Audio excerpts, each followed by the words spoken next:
Hello,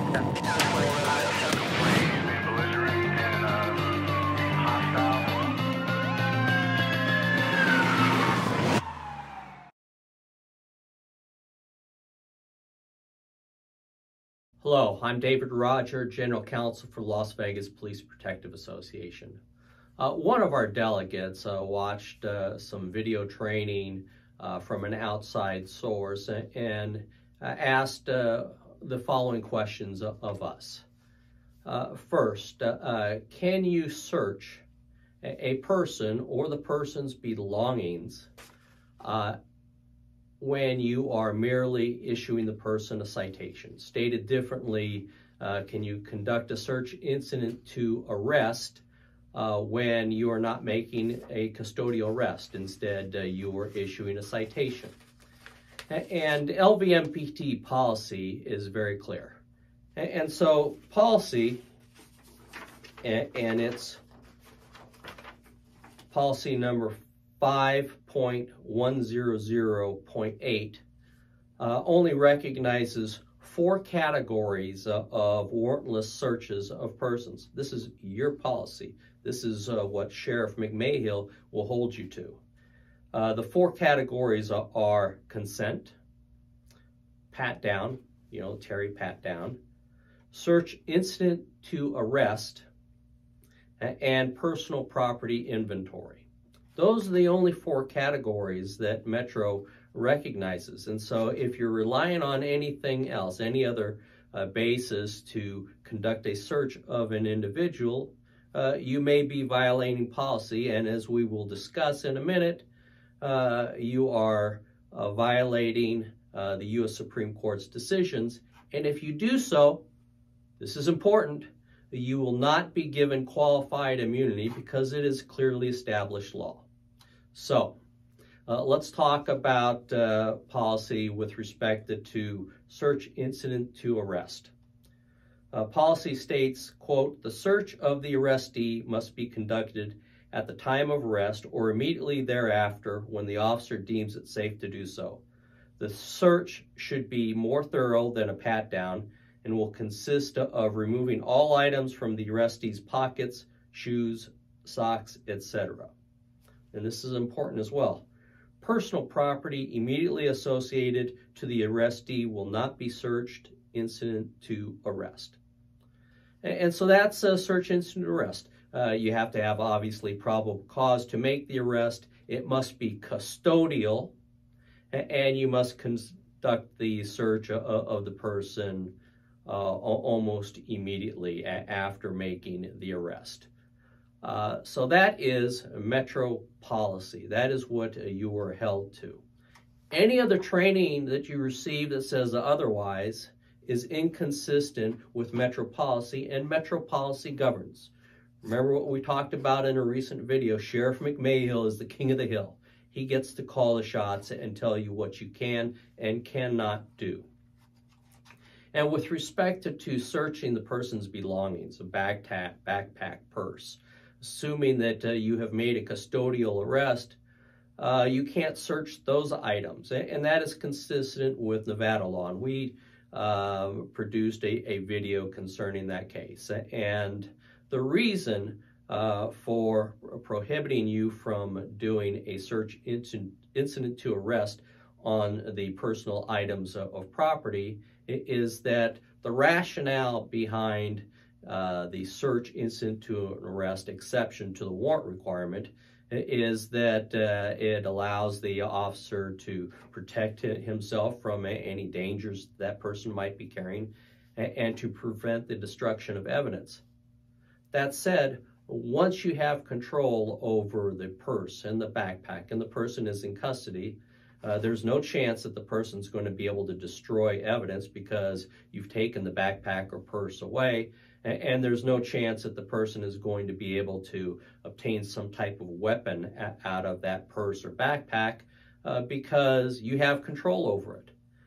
And so consistent with Nevada law and consistent with Metro policy, you are required to inventory those items. And that is important. That is an important distinction. You must inventory those items before taking those items into CCDC or the Muni Jail or any detention facility.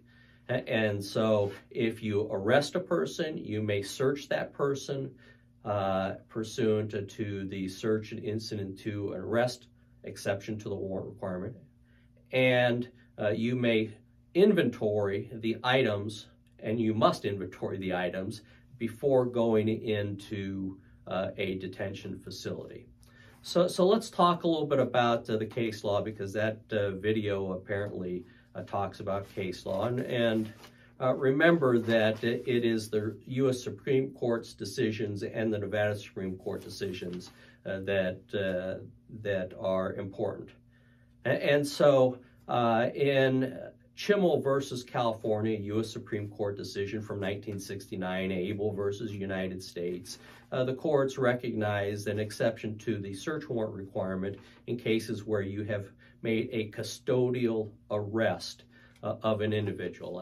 And as we just discussed, the reason for that is to prevent or to protect the officer from any type of weapons that the person might have on him or her, and to prevent the destruction of evidence.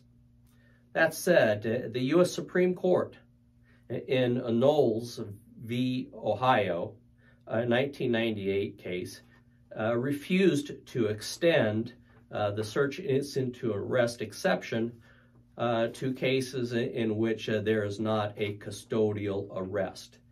And they did so because the dangers to the officer, the possibility of destroying evidence are not or less existent when you're just merely writing a person a ticket or a citation. So that's Metro policy, search incident to arrest. And so there's some discussion, there's some question about whether you can search a person's belongings because it is an emergency. And the example that is given is, you have someone in the office that you're going to write a citation for petty larceny, because you don't have time to get a search warrant, it's an emergency, and you can search. Wrong. That is inconsistent with Nevada law, inconsistent with Metro policy, which is first and foremost.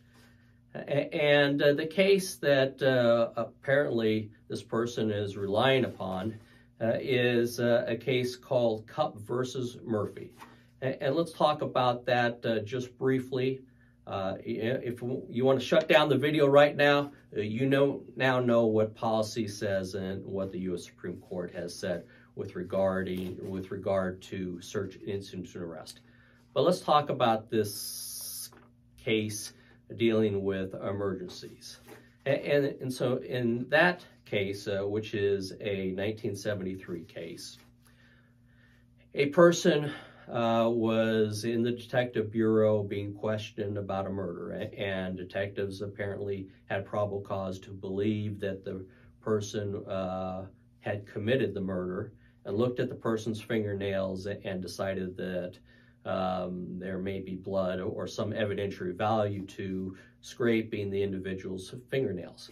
Detectives did not arrest the individual, but instead forced the fingernail scrapings of the individual. And so when it went up to the U.S. Supreme Court, the U.S. Supreme Court said, well, it's not search incident to an arrest because this person was not placed in custody. This person wasn't even arrested at the time. But because there's the possibility of the individual cleaning his fingernails and destroying evidence, the U.S. Supreme Court recognized the very limited exception under those circumstances and said that because the person may have destroyed evidence, they were going to recognize this limited emergency exception. Apparently, they didn't have telephonic search warrants in Missouri where this took place. So that is it. In fact, the U.S. Supreme Court made very clear that that case is very limited to those facts. The court explained, where there is no formal arrest, as in the case before us, a person might well be less hostile to the police and less likely to take conspicuous, immediate steps to destroy incriminating evidence on his person. Since he knows he's going to be released, he might be likely instead to be concerned with diverting attention away from himself. Accordingly, we do not hold that a full Chimmel search into an arrest, would have been justified in this case without a formal arrest and without a warrant. But the respondent was not subjected to such a search, and so they said that based upon the minimal fingernail scrapings, they were going to allow that search under those circumstances. Probably more recently, 2013, a case that our traffic people know a lot about is Missouri versus McNeely. In that particular case, the U.S. Supreme Court was asked whether officers can force a blood draw from a DUI suspect because a person's blood alcohol level might dissipate while the officers are securing a search warrant. And they said that based upon the possible loss of evidence, the emergency circumstances, that they should be able to draw blood without a search warrant. And the U.S. Supreme Court rejected that notion and said, no, under most circumstances, just because a person's blood alcohol level might be dissipating, they are not going to allow you to compel a blood draw without a consent or a search warrant. And so that is the U.S. Supreme Court's decisions. Once again, a search incident to an arrest must be a custodial arrest. You can't search the person's belongings, but you must inventory those items. And the emergency exception is not going to apply in 99.9% of the cases, probably even 100% of those cases in which you were just issuing a citation. So I hope that clarifies the training. As always, contact me at droger@lvppa.com if you have any questions. 111, 110.